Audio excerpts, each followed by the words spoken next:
We need to find his jar. I take it you don't mean his jar of honey? Like he's a bear? No, unfortunately I don't mean honey. And no, he's not a bear. Should we really be burning the impulse drive at max power like this with the parking brake on? It's fine, don't worry. It'll hatch any minute from now. We're dipping back down into the pot of classic Star Trek words and phrases. Kobayashi Maru, no-win scenario, things like that. Where no man has gone before, Strange New Worlds. How many are there really? When are we going to run out? This is one of those titles. This is no-win scenario. Not a very inspired name. We've seen countless no-win scenarios before. What makes this one more of a no-win? We're going to find out in a moment. This is episode 4 of Star Trek Picard Season 3. May I add that we have gotten over the 4-episode hump. Or is it 3-episode? It has plagued the first 2 seasons of this show. Can we get to episode 4 without losing our minds? I'll grant you, the first maybe 3 episodes of Picard Season 1 are alright. First 2 of Season 2 are alright. We just got to 4. We did it. I think that deserves a round of applause. Quiet golf clap for everybody involved. Golf clap for Terry Metalis, for the whole writer's room, for executives involved that were not there to just ruin it.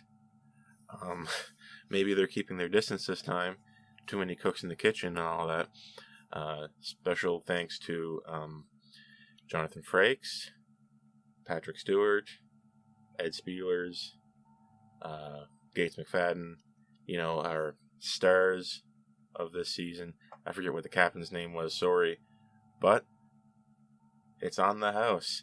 Listen, it's on the house. Everybody get a drink. Everybody get a drink of some space Gatorade. You all deserve it. We got to episode 4, and it didn't completely lose its mind. And, on top of that, what we've done here is we pulled an Enterprise Season 4. I wasn't expecting this. Very happy to see it. The return of the mini arc. We just kind of wrapped up a pretty good 4-hour-long movie. The first 4 parts, apart from a few dangly bits here and there, with regards to Vedek's origins and these strange flashbacks Jack's been having, we pretty much wrapped up this whole arc. We went to the writing system, we saved Beverly, and we got out. Wham bam, thank you ma'am.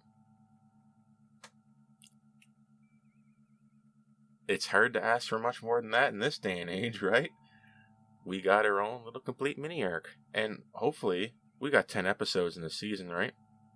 Maybe we can get a little 2-episode arc, or a 3-episode, or 2 more 3s, So, the door is wide open. I know not to be beginning with the conclusion, but I know Laura's supposed to show up, and Moriarty, characters from TNG. I won't get into here, but it does beg our belief at this point how exactly they're going to show up and have it make sense. If we can do the next 6 episodes this good, this could be a pretty good season. This episode, though, isn't perfect. It's not even really great. But I'm going to sound more down on it than I really am, and you'll see why in a moment. Because my review for this, and as a whole the first 4, reflects positively in the past 4 episodes. It fits together like a nice puzzle, right? More final is the puzzle when all the pieces are in it than when you're building it along the way and you don't like where it's going. You see the ending, and it's an alright picture this puzzle makes. This is no-win scenario, and that's more than enough messing around. Let's see what's actually going on with this episode. Listen, we're falling into this gravity well. Okay, what am I going to do? Listen, the first 5 minutes or so of this episode, showing where we are, touching base, how we're going to get out of this, what plans we got, that should have been the final scene of the last episode. Last episode would have been like a point better at least if they had just not had the very end of it where Riker tells Picard that you killed everybody. Put the beginning of this episode at the end of the last one. Seriously, just pretend it's like that in your mind, and it's a lot better. We do the Star Trek thing in this episode. We come to terms with what happened. We don't scream at each other. We're just saying, okay, what can we do? Let's get things straight here. And we open with Picard and Riker stumbling over each other to apologize. Correct. Correct thing to do.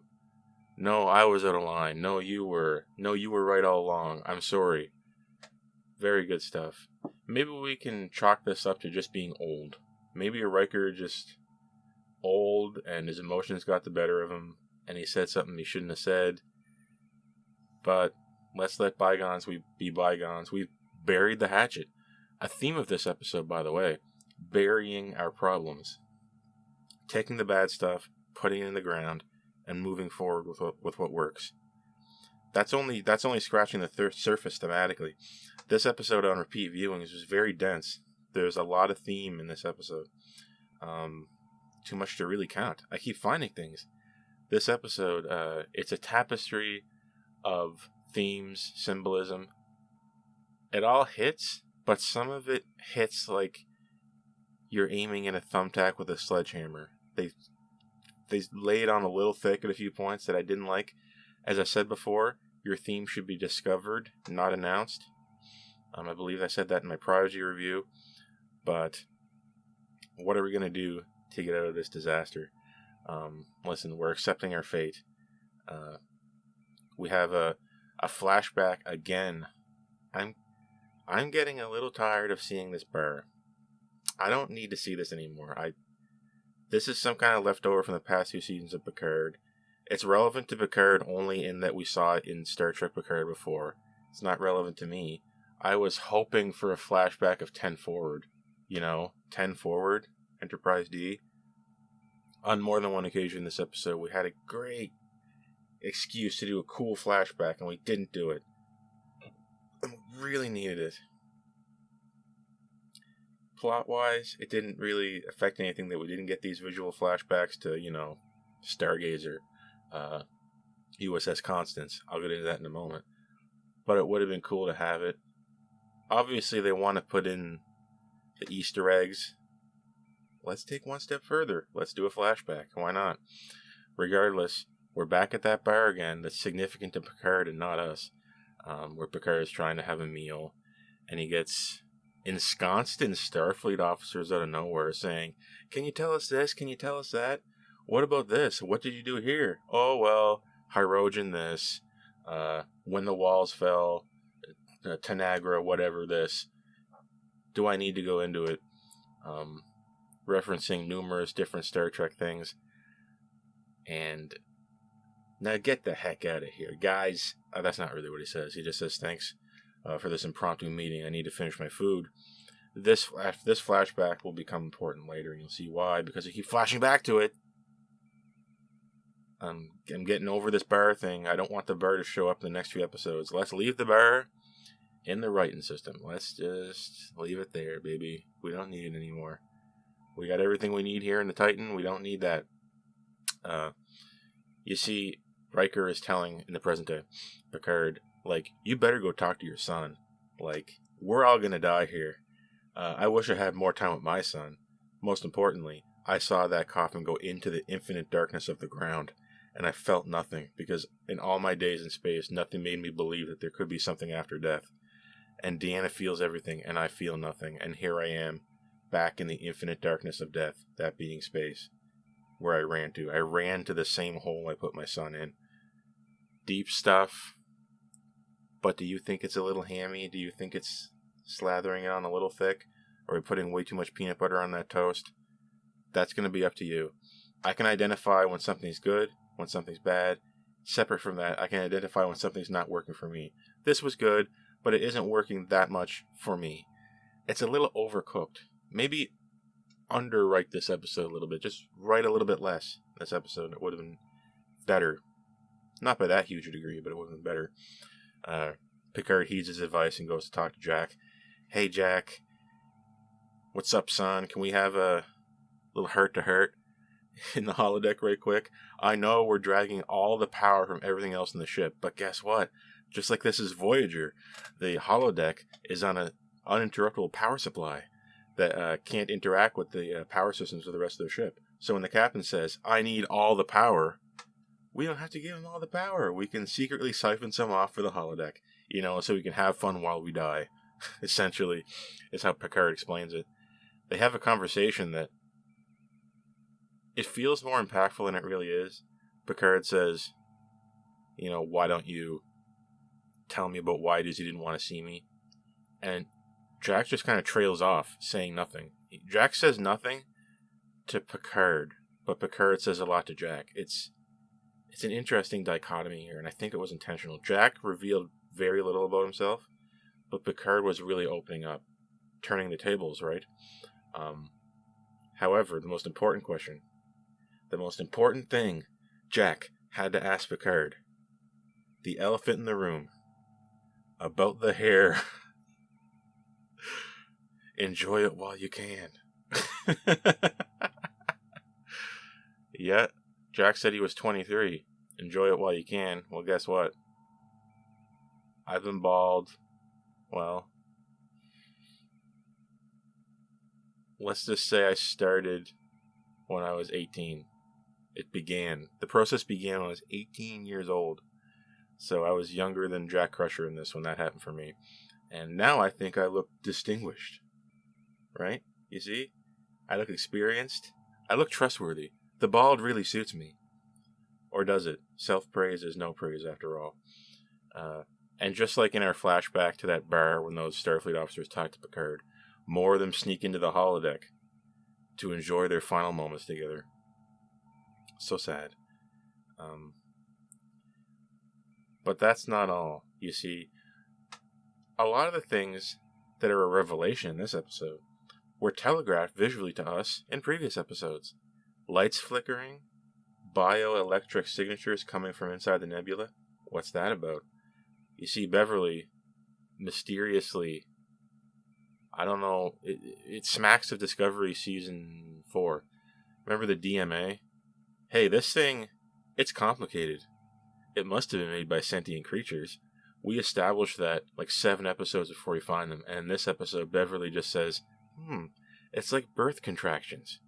The nebula is contracting, letting out an energy wave, contracting again. It's almost like it's birthing something. It's a birth. They literally say that. Just cut that line. Just cut it. Cut it and let me imagine it. Much better that way. The theme so far of these first 4 episodes anyway, of Star Trek Picard Season 3. Birth, rebirth, parenthood. Don't say it. We didn't need to say it. I would have got it had they not said it and talked down to me and made sure I knew. It's being born, guys. We're inside the amniotic fluid, which I believe they literally say. Very interesting. Sci-fi plot. I get that. Stop hammering in a thumbtack with a sledgehammer. Liam Shaw is on a lot of pain meds. And boy, he really lets you know how he feels. I don't know if that's Shaw just, being an open book for a moment, or it's those pills getting to his head. But he did say that doctor is liberal with the pain medication. And Picard is telling Jack an admittedly salacious and fun story from the Stargazer. I'll leave it at that. But Liam Shaw shows up and he's like, listen, your dad, Picard, he was on that Borg cube in Wolf 359. It's like the whole world was on fire. And they had to pick me out of a group of 10. And you, and you. Get on that life pod, okay? And I'm still not over it. Excuse my strange acting. But Liam Shaw, he's great. He was great in this episode. By the way, wonderful acting all around. Performances, wonderful. What they are performing is only a little bit less than wonderful. It definitely passes. Now, anyway. But Picard says, I understand. No, I get it. I know how you're feeling. If this was Season 2 or Season 1, Picard would start crying. And he'd start going, and having a weird vision, and then be rolling around the floor, and Beverly would have to come clean him up. That's what would happen. But this is like more like classic Picard, and he says, I understand. I'm gonna leave now. No, it's all right. Good, well handled. Liam Shaw came off. He's supposed to be the victim here, but he came off as insecure to his crew who were in the holodeck with him. So it's turning that around. It's turning Picard around from being the villain in Locutus. Spoilers, I know, for this ancient TNG episode. But it's turning it around and making Shaw look like the weak link on the in amongst the crew and on the ship, which is interesting because he has room to grow, and he does grow in this episode and over the course of these 4. It's all very well done, honestly. I'm sorry you guys had to see that. At some point, I traded charm for being a dick, I think he said. Bad language in this episode all around. And it did affect my enjoyment, and it will affect my score. F-bombs dropped. Lots of other nasty language. Listen, Shaw, there's a changeling on board. Tense dialogue between Seven and Shaw. I'm not sure why. Seven makes it known that I didn't even really want to talk to you, but I have to begrudgingly. Guys, calm down. Calm down. Anyway, how are we going to catch this changeling? Well, Shaw is basically like, listen, you got to bait them. Okay, changelings, they're goop creatures. They're like clay dough. Okay, they can transform to anyone or anything. Only thing they can't do is answer a complicated question. Something they should know, but they don't. There's your changeling. And they need to stay in a pot. We need to find his pot. And then, like a true 13-year-old, Seven is like, I hope you're not talking about cannabis, are you? Unfortunately, no. Who wrote this? I mean, say what you want about the subject matter. I don't care. But it's just like, this sounds like something I wrote when I was 11. It's like we intentionally said pot just because we can confuse it with cannabis. Pot, that 200 and some year old reference to cannabis, the colloquial term we used, pot, which could also mean a jar. Remember that stuff from hundreds of years ago, Seven? Remember that? What we used to say about things? Like the little innuendo and little pieces of idiomatic speech that would never last this long, realistically. Dumber things have happened in Star Trek, yes, but that's not, like I said before, dumb things happening before is not an excuse. This line is just dumb. I don't know. It wasn't funny. It's just kind of, I hesitate to say immature. It just feels like they didn't really think it over that much. Should have just said juror. I don't know. We need to find his juror. I take it you don't mean his jar of honey? Like he's a bear? No, unfortunately I don't mean honey. And no, he's not a bear, he's a changeling. Like, that's way stupider. But I just wrote it in 1 second, I don't know. Anyway, so what's Seven gonna do? Well, listen, Riker tells her, you don't have your position back, so you can act in an unofficial capacity. That means you can do things outside the books. Look, I know you want to, right? Okay, well, what does Seven do in her rebellious side quest outside the chain of command of Starfleet? She's gonna get rough. She's gonna get street justice. What does she do? She finds his pot. She finds his jar. Why did we bother, temporarily ejecting Seven from the chain of command here, as it were? Just to have her find Foster's pot. She went to his cabin, the guy who had originally become a changeling. And I'm not an interior decorator, but these cabins, they look hastily slapped together from parts that are 200 years old. They look nasty. They look uncomfortable. No one will want to live in those quarters. The ship isn't exactly tiny. It's not huge, but it's not tiny either. There's only 500 people. I think the cabin could stand for a little bit of a sprucing up. It looks a little bit plastic, nasty, cold, dark. I have a hard time believing this is a cabin, honestly. Say what you want, but we do find his or the changeling's bucket there. We got him now. We have his bucket. We know he has to return to it. And guess what? Boop! Look inside. There's changeling goop, residue. I don't know. I don't remember Odo in Deep Space Nine leaving behind stuff. I mean, maybe. I really look like every single drop of him turned back into Odo. Like I didn't see anything in the bucket. When I looked down in the bucket, I didn't see much. Now he leaves behind something. When they sleep in their bucket, as you know, changelings have to periodically return to their gelatinous form, and I guess now they have to return to a special-looking bucket that looks just like Odo's bucket or something from Deep Space Nine. Imagine that. I was imagining that bucket was just some Cardassian bucket that was on Terok Nor. Or something. I mean, it probably held some significance to Odo, but I don't think all their buckets were the same. I don't know. Maybe I'm wrong on that, but anyway, we'll overlook that momentarily.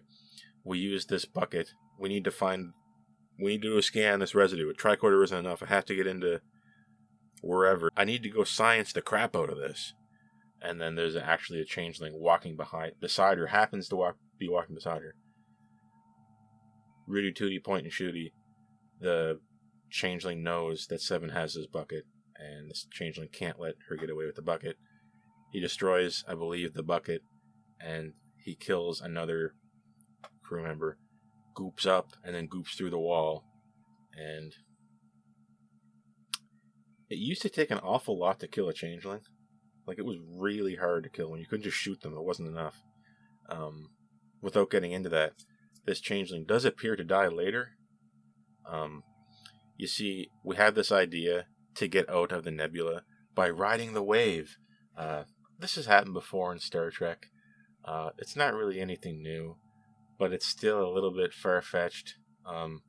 Our idea is to ride the radiation wave coming from inside the nebula's contractions by opening nacelle covers to allow in the radiation to backflow into the warp core, giving them warp power so they can warp on out of here. How is that going to work? We need to stay in the wave. We're going to have to do it with basically nothing. We're going to have to do it on thrusters to stay in the wave, blind. That's really some plan you got there, Picard. But it ain't going to work. Deanna. What would Deanna say? It's about trust. We need to trust in each other. Let's trust in each other to do what we've done best. It's sappy. It's hammy. And I loved it. So much better than just hating each other, isn't it? Believing in each other. Believing in your friends. You're only as strong as your group of friends. Picard said that to those Starfleet officers / cadets, what have you. And we're learning it for real now. We're seeing his speech be put into action, and we're seeing how it really works. When the rubber hits the road, Picard and friends are going to save the day. Although they're saving the day from a problem they started. So it's hard to be too happy about it. I'll get into that later. We do, with the help of Shaw, open the nacelle coverings. We got a hot wire because they're 20-year-old technology for absolutely no reason. Even though the ship is brand new. And it looks like something from 100 years ago. Whatever. I guess Shaw is just some grease monkey from Chicago, to put it lightly, according to his own words, and he knows how to hotwire it. So him and Seven go into the nacelle control room. I would have locked the door, because you know a changeling's going to try to get in there and stop you guys. But they didn't. They do get the nacelle coverings open, by the way. However, we do get attacked by Changeling LaForge. I specifically told Riker not to send anyone down here. What's LaForge doing here? And in a poignant moment, LaForge says, Commander, what are you doing? Like, aiming this gun at her. Commander who? And then LaForge says, Commander Hansen? And then Seven just explodes her right there, seemingly killing the changeling. You really had to come onto them to kill them before. But, like, how did you know she was the changeling? Oh, well, the Forge always calls me Seven out of respect. And, Shaw's like, good call. Yeah. What a way to solve the name problem without making anyone look like a dumbass. Very cool. We grew, you know? We fought, we came to a crescendo, and then we solved the problem, we buried the hatchet, and we came out the other end evolved. We came out the other end of this conflagration as friends. What more can you ask for, really? We ride that wave on out of here, you know? It powers up our warp core, and it gives us warp to get out of there just at the right moment. And we're scot-free, seemingly, but we haven't killed Vedic.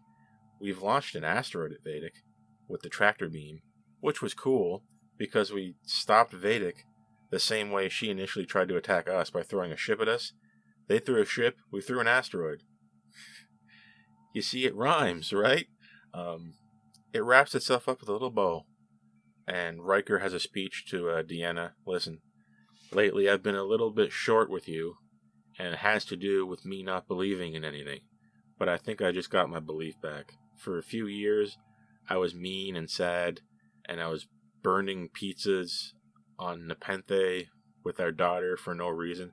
But I'm here to tell you now, that's over, and I'm coming back a new man. Ding! Little shine on my teeth. It wraps it up, you know? It wraps it up.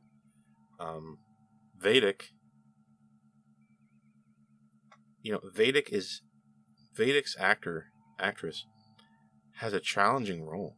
I've realized that this is the episode where I learned to really like Vedic.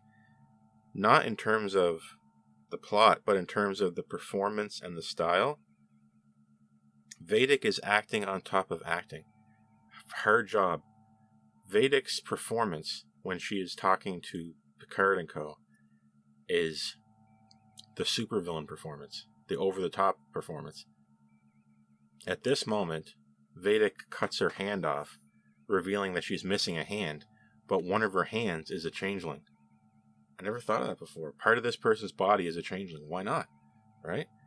And this is her commander. And the changeling, which was once her hand, turns into this freaky face that starts talking to her, which actually kind of scared me. I was pretty scared. I mean, I've seen a lot of stuff out here in space, but this scared me a little bit. That scary face talking down to Vedic. Vedic looked like she was going to cry. I'm sorry, we can't go in, we can't do it. It's suicide. It's suicide if you refuse. Great scene, great performance, showing Vedic as vulnerable and Vedic as the supervillain. The dichotomy was so good. It's better than anything we've seen from a Star Trek villain in a while. Although I need a little bit more plot on her, a little bit more origins. Just a little. I don't need the answer to every question, because I do like mystery.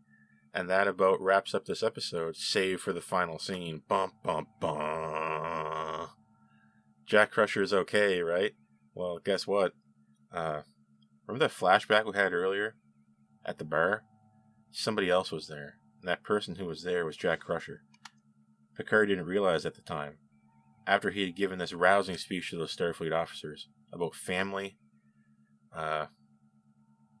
Starfleet is the only family I have ever needed. And of course, Jack Crusher has the answer to the question he was asking, you know.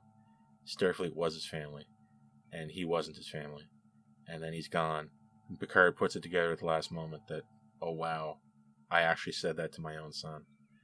And it really wonderfully reframes the emotion of the original flashback to see it turn on its head like that. And it was effective and really good, outside of a few background issues that I'll get into.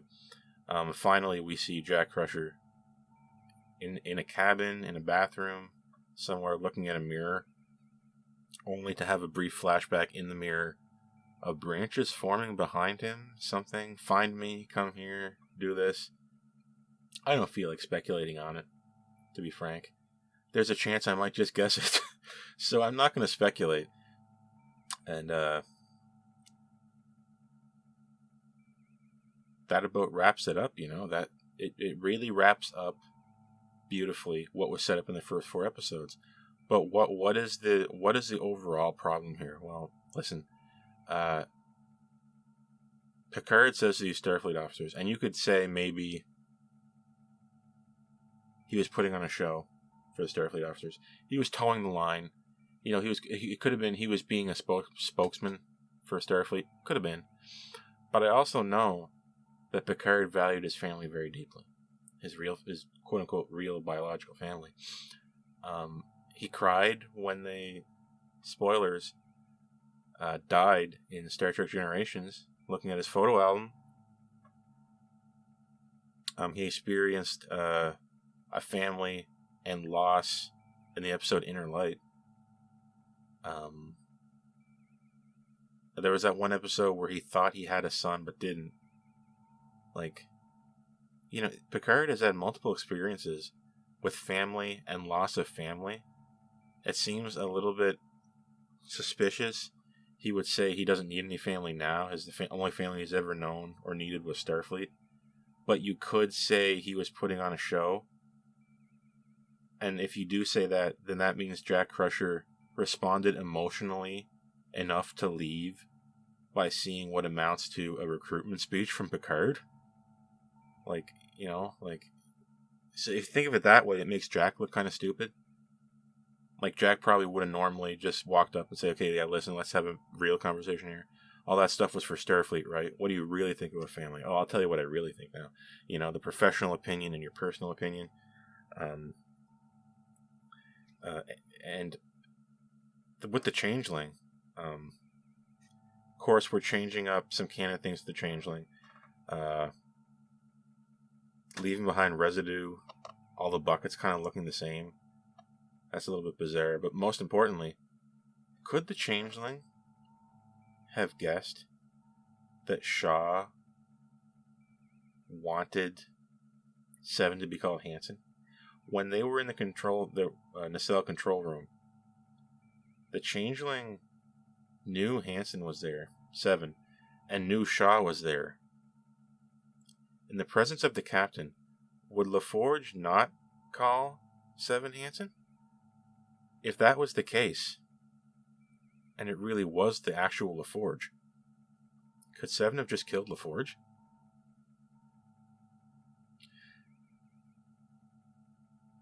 I mean, what if I was LaForge and I just decided, I'm just going to disobey some orders and I'm going to go help them.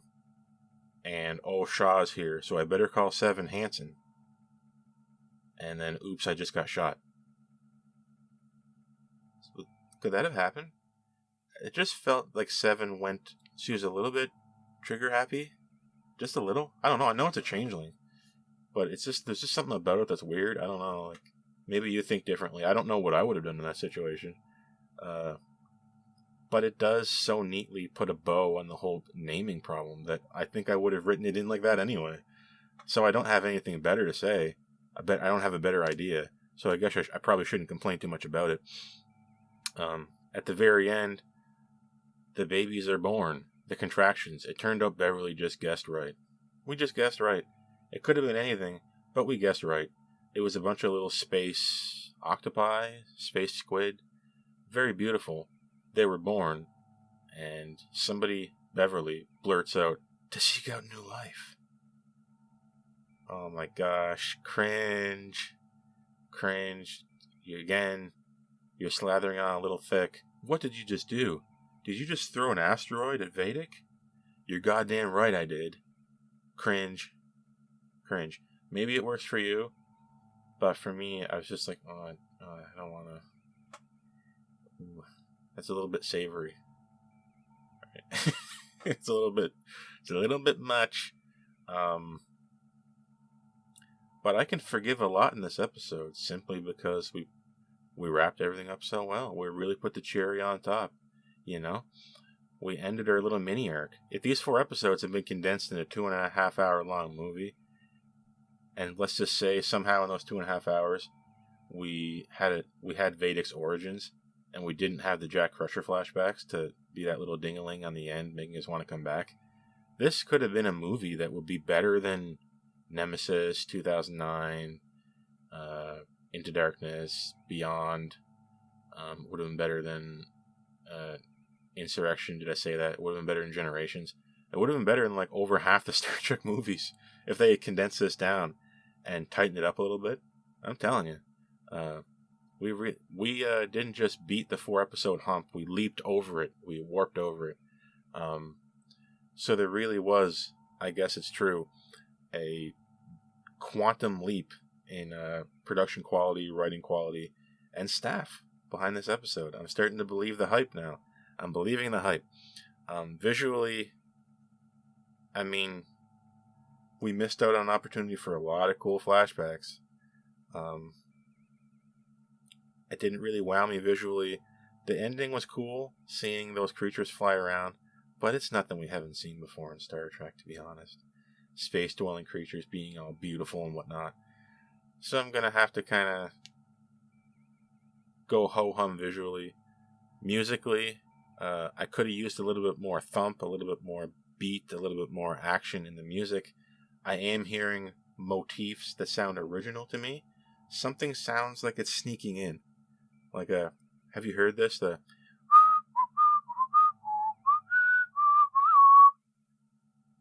I'm noticing this unique musical motif show up here and there.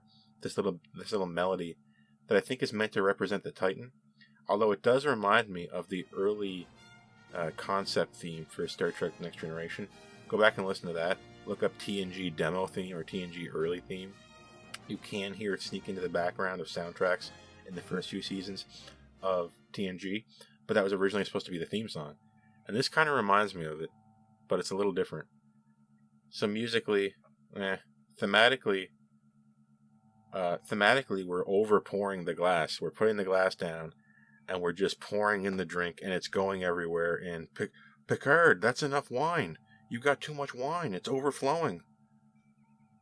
Give it a rest. There's too much theme. There's too much going on. We're slathering on a little bit too thick. A lot better than having nothing. It's way better than nothing. But I am going to give it a sidelong glance, if you know what I mean. Plot-wise, we wrapped up enough. Our characters went on a journey. We went on a spiritual journey of discovery and a journey of discovery in space. When the two reflect, that's when you're getting Star Trek again. That's what it feels like at the very last of this. At the very last, that's what Star Trek is. That's what Star Trek feels like. Star Trek isn't dark, depressing, annoying.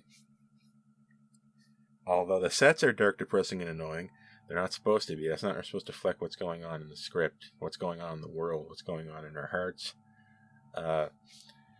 All those things considered, I'm going to have to go ahead and give this one a 5.5. I sounded really down on it, but I'm kind of not. 5.5, it's a lot better than nothing. It's half a point worse than the first episode.